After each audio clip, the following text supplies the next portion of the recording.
This is Garis, masculist MGTOW flyers. That is 2 3-page essays on the themes of masculism and MGTOW, written by and read aloud by Prof. Dr. Hugo de Garis. This is flyer number 554, part 2, entitled How Will Masculism Affect Feminists? Carrying straight on. Masculists want women who force paternity onto men to be severely punished as well. A woman who forces a man to pay for a kid he doesn't want, or to raise a kid that is not even his, is seen by masculists as being a massive gender criminal whom masculists want to see be prosecuted under the law, ending up in prison for, say, 15 years for a crime that is considered worse than rape, that usually gets a 10-year sentence. The masculists want the legislation of the para, that's paternity rejection right, so that men have the same right to reject an unwanted pregnancy as women have with their mara, maternity rejection right, aka abortion right. Masculists are murderously angry that women have the mara, but men don't have the para, which is seen by the masculists as the most blatant sexual discrimination that exists, that shows how women see men, that is, as cash machines, quote, to pay for women to have babies, end quote. This attitude of women, the masculists are out to crush, by crushing these manslaving, gender criminal women who have no qualms with this attitude. Masculists want the establishment of GECs, that's GECs, Gender Equality Committees, in the parliaments that consist half of female feminists and half of male masculists, so that the gender issues of both sexes are dealt with equally. The fact that gender politics, to most politicians, is seen as monoconscious is itself a major gender crime against men, that the masculists are out to crush by teaching society that gender oppression is very much a two-way street, and that women oppress men far worse than vice versa. Masculists want these GECs to legislate the para and the OPTAB, that's obligatory paternity testing at birth for all births, to combat paternity fraud. If a man can prove that his female partner has committed paternity fraud on him, then the masculists want an anti-paternity fraud law, that's APFL, that can land a paternity fraudster in jail for 15 years, where she is forced to work to pay for her incarceration and for the costs of the kid. The so-called father will be given the para option, so he is not forced to pay for several decades for a kid that is not even his.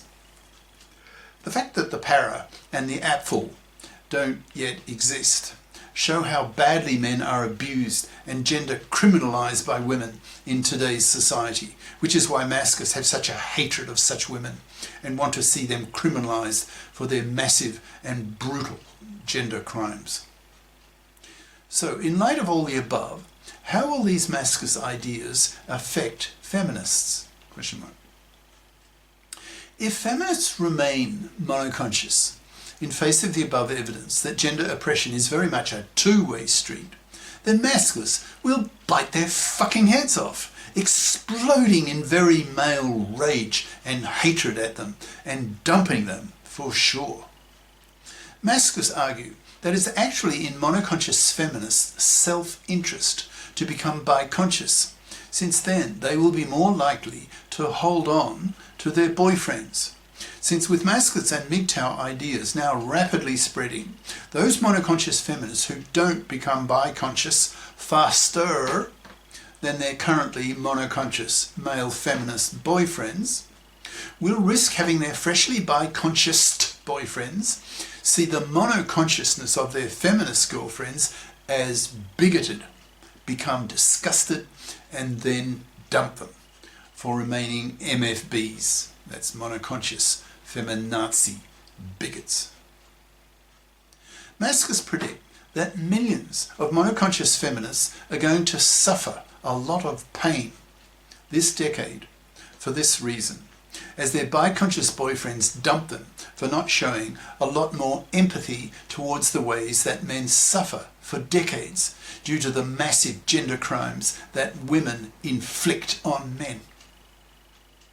These millions of biconscious masculists who have dumped their monoconscious girlfriends will then choose to have relationships with biconscious feminists who are a lot more sympathetic towards masculist ideas, who can see that women do indeed oppress men badly, viciously, and for decades.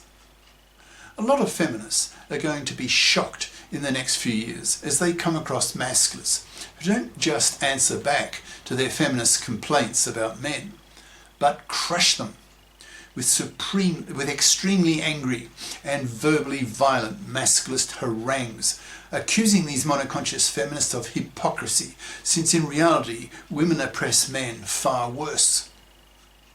Even rape to masculists is seen as small beer compared to the big three massive gender crimes that women inflict on men. If some feminists get really angry at these masculists, then they will learn very much to their cost how much more verbally violent men can be with their superior intelligence and their 10 times higher testosterone levels in their blood.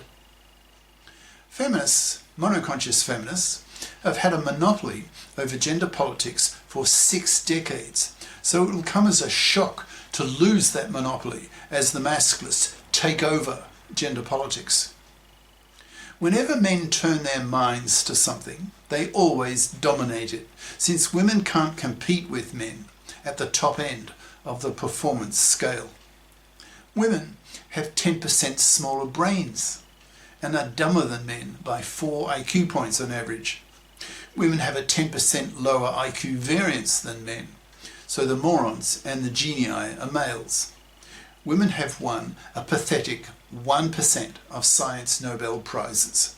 There are no female Beethovens nor Einsteins, since women lack genius. As masculism spreads across the planet, masculist genii will make themselves felt, who will then create their genius masculist ideas that will dominate gender politics that women can't compete with.